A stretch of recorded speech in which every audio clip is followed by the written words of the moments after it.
Hey guys, it's Brian. Welcome to Financial Fitness. If you're new to the channel and want to hear more about personal finance, please subscribe.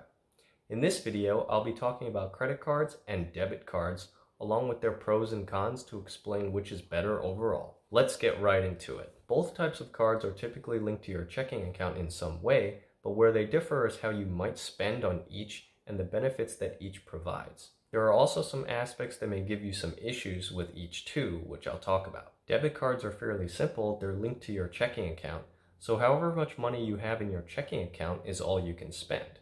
Your debit card is also your ATM card, which will allow you to withdraw cash from an ATM from your checking account and your savings account if you have both of them linked. I think the easiest way to describe the everyday use of a debit card is that it's basically the equivalent of paying for things in cash, except that the cash is coming straight out of your checking or savings account instead of in the form of bills and coins. Here are the pros of debit cards. You can use them to withdraw money from ATMs. You can't spend more money than you already have.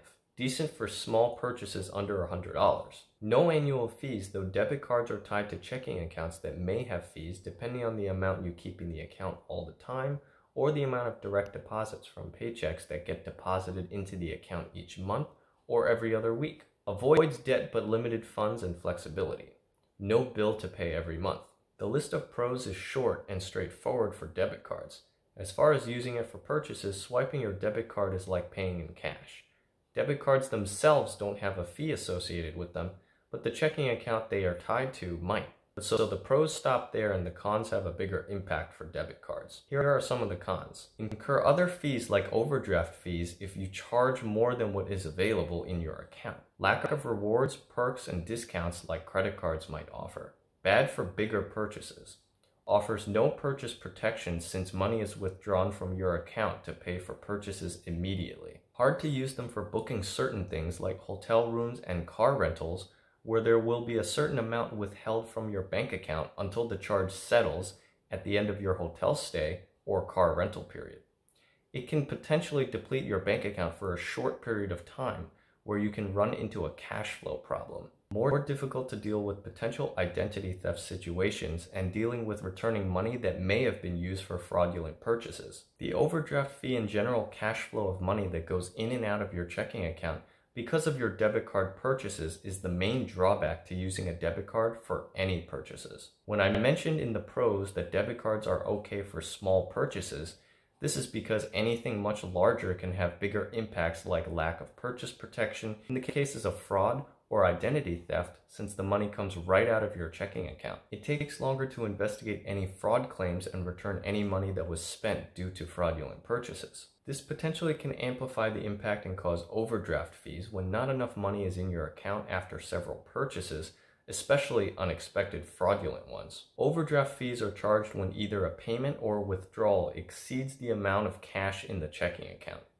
A bank will cover the purchase if you have selected overdraft protection, but will charge an overdraft fee on top of the cost of the purchase. Also, booking certain things like hotel rooms and car rentals are more difficult with a debit card because they usually withhold a certain amount of money until either you check out from your hotel or you return your car rental to potentially cover any damage or miscellaneous fees. This could again cause cash flow issues and potentially cause overdraft fees.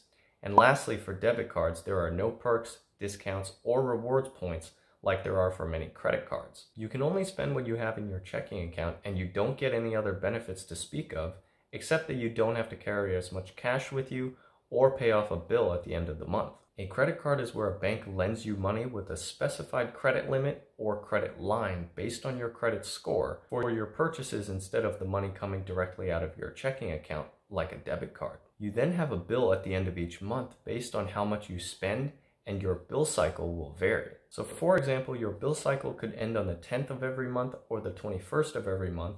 Each card will be different, but the actual time between cycles is roughly the same, which is about 28 to 30 days. Generally, you have up to 3 weeks to pay your credit card bill from the time your bill cycles into the next month before interest is charged, depending on the credit card issuer. You can use either a checking account or savings account to pay your credit card bill each month, but typically most people use their checking account. Here are some of the pros of credit cards. Rewards, perks, and discounts, ranging from credit card rewards points, airline miles, cash back, airport lounge access, and certain subscription services. Can help you build credit if you're responsible about the way you use credit cards. Can add or be added as an authorized user to build credit for yourself or someone else. Protection against unauthorized or fraudulent charges. Cashless purchases, not needing to carry as much or any cash with you. Flexibility to make large and small purchases without impacting your cash flow. Ability to track your spending by category.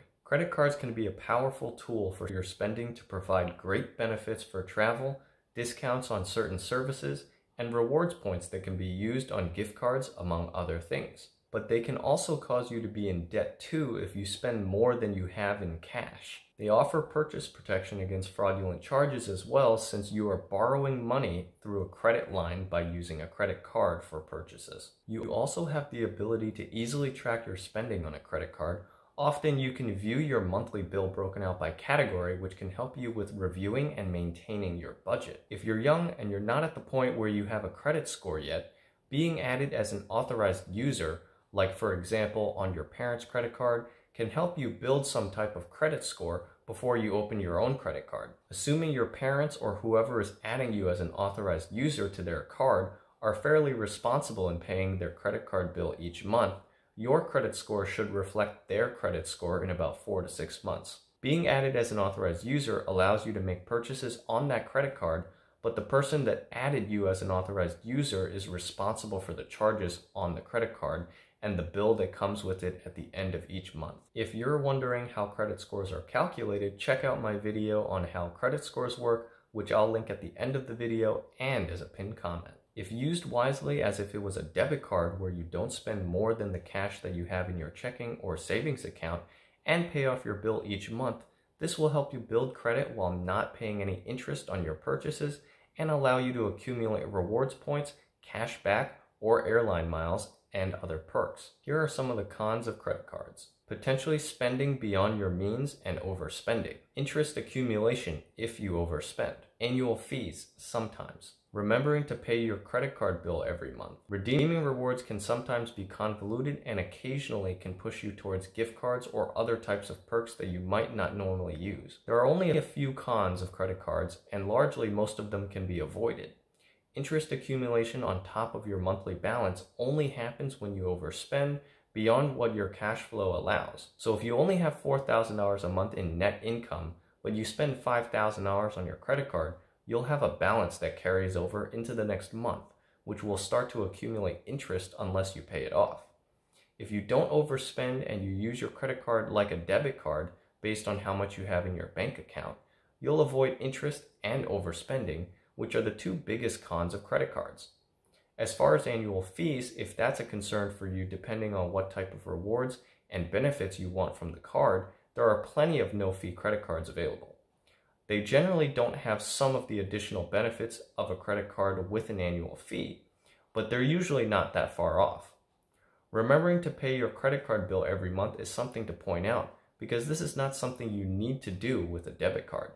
But a monthly reminder on your smartphone should be able to fix that, or setting yourself up for auto pay so you can't miss a payment. Sometimes, depending on the credit card, redeeming your rewards can be a little difficult, and you may have some options that you wouldn't normally want, like converting your rewards points to gift cards. But many credit cards will give you a way to redeem points for cash back or other travel-related rewards like airline miles and airport lounge access. To summarize, you should have both a debit card and credit card, but only because you need a debit card connected to a checking account in order to withdraw and deposit cash. Other than that, a debit card should not be used for anything else. A credit card, if used responsibly, can be a great tool for building your credit score, offer decent rewards or cash back, and offer protection against fraudulent purchases with potentially no annual fee. If you do the majority of your spending on credit cards while paying off your credit card bills every month, all of that spending can turn into some pretty decent rewards over time